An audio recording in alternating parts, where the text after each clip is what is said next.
السلام علیکم ورحمۃ اللہ وبرکاتہ۔ جی ناظرین، آپ دیکھ رہے ہیں میرا یوٹیوب چینل اور میں ہوں نثار احمد۔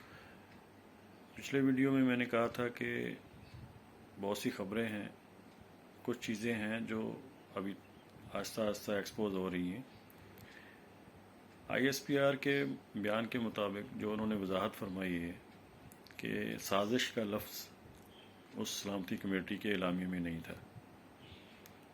بالکل سازش کا لفظ اس کمیٹی کے اعلامیے میں نہیں تھا، لیکن مداخلت ہوئی ہے۔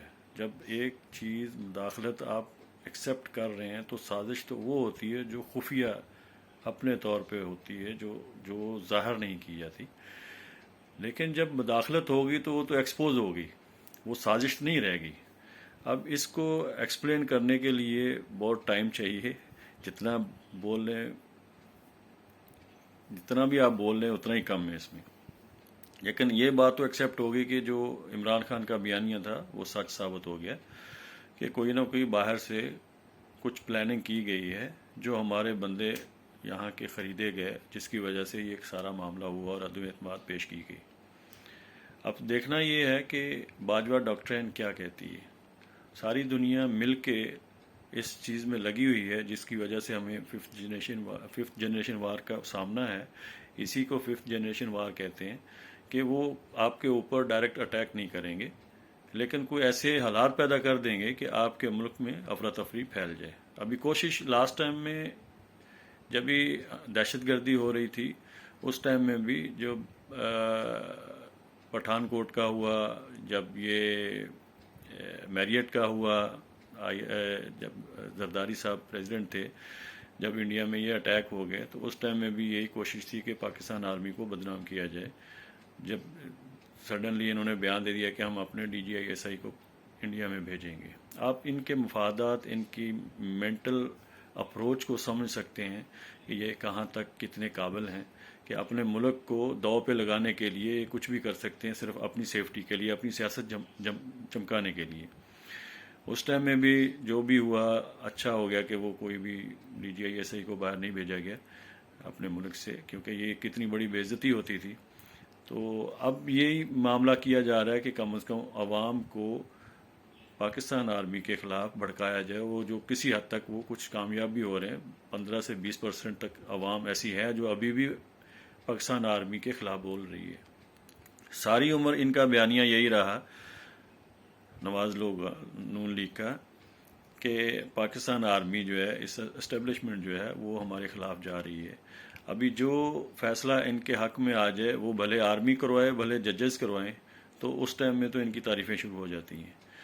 ابھی یہ تقریباً 1-2 مہینے سے جو ان کی بیک گراؤنڈ میں کچھ سیٹلمنٹ ہو رہی تھی، تو ان کے خود کے بیانات ایسے آنے لگ گئے کہ پاکستان آرمی کے ساتھ تو ہمارے بڑے اچھے تعلقات ہیں۔ یہ ثابت یہ کرنا چاہتے ہیں کہ یہ بہت لائل ہیں، حالانکہ ان کی ساری وفاداری ہیں، ان کے سارے انٹرسٹ ویسٹرن انٹرسٹ ہیں، ان کے بچے وہاں، ان کا کاروبار وہاں، ان کا شادی بیاہ، اپنی عیدیں، سب کچھ وہاں ہیں، لیکن یہ صرف حکومت کرنے کے لیے پاکستان میں امپورٹ ہوتے ہیں، جو آج ثابت بھی ہو گیا۔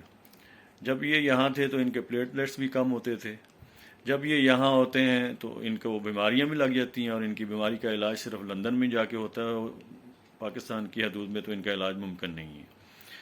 تو اسی چیز کی لڑائی جو ہے عمران خان لڑ رہا ہے، اکیلا لڑ رہا ہے۔ آج الحمدللہ پوری عوام، پاکستانی عوام اس کے ساتھ ہے، اور یہ باجوہ ڈاکٹرین میں کوئی نہ کوئی کسی نہ کسی کونے خدرے میں یہ چیز شامل ہے، جس کو سمجھنا ہر آدمی کے بس کی بات نہیں ہے۔ جو ہمیں نظر آ رہا ہے تقریباً سن 2000 سے لے کر آج تک 2019 تک، بلکہ 20 تک، پاکستان کی I S I top of the list رہی ہے۔ جو ٹاپ آف دی لسٹ رہنے کی وجہ سے جو سی آئی اے یا موساد یا کے پی جی یا را جو ہیں، ان کو مقابلہ کرنے کے لیے کوئی اور راستہ نہیں ملا، تو ابھی یہ راستہ چوز کیا گیا۔ دیکھتے ہیں انشاءاللہ آئندہ 2 سے 3 مہینے کے اندر اس کا رزلٹ بھی آ جائے گا۔ فی الحال آپ کو مایوس ہونے کی ضرورت نہیں ہے۔ پاکستانی عوام کے لیے میرا یہ مشورہ ہے، آپ اپنی پاکستان آرمی کے ساتھ کھڑے رہیں۔ پاکستان آرمی ہے تو پاکستان ہے، کوئی بھی فیصلہ غلط نہیں ہوا، جو بھی فیصلہ ہوگا اچھا ہوگا، اور انشاءاللہ آنے والے وقت میں 2/3 اکثریت لے کے عمران خان دوبارہ پاکستان کے پرائم منسٹر بن جائیں گے۔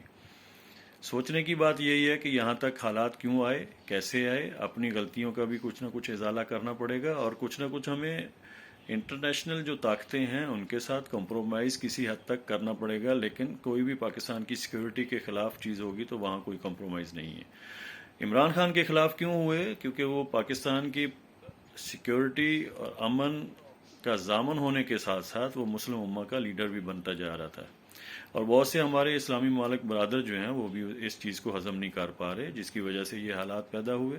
وہ مسلم امہ کا لیڈر بن کے ابھرا، جب تک وہ حکومت میں نہیں تھا تو یہاں تک اس کی اتنی ویلیو ثابت نہیں ہو رہی تھی، کیونکہ کوئی بھی آدمی جب تک اختیارات اس کے ہاتھ میں نہیں آتے تب تک وہ کوئی بھی سٹیپ اپ نہیں ہو سکتا ہے۔ تو جس طریقے سے اس نے UN میں جا کے لا الہ الا اللہ کا کلمہ پڑھا، جس طریقے سے اس نے اسلاموفوبیا کے ساتھ اسلاموفوبیا کو لے کے انٹرنیشنل طاقتوں کو، انٹرنیشنل کمیونٹی کو یہ سمجھانے کی کوشش کی، تو اس سے ثابت ہو رہا تھا کہ یہ آنے والا وقت جو ہے وہ اسلام کی بلندی کیا ہے، اسلام کا بول بالا ہو جائے گا۔ یہ آدمی اگر یہاں پاکستان کا پرائم منسٹر رہا تو پورے عالم اسلام میں تو یہ ہیرو ہے ہی ہے، اور یورپ میں بھی ہو جائے گا، اور یورپ میں اور امریکہ میں یہ اسلام کی تیزی سے بڑھتی ہوئی جو پسندیدگی ہے وہ زیادہ ہوتی جائے گی۔ تو اس طریقے سے اس کو ہٹانے کی کوشش کی گئی۔ انشاءاللہ ہمیں آنے والے وقت کے لیے پر امید رہنا چاہیے۔ اب تک اتنا ہی، اپنا خیال رکھیے گا، اور اس چینل کا بھی انشاءاللہ پھر ملاقات ہوگی اگلے ویڈیوز میں انشاءاللہ۔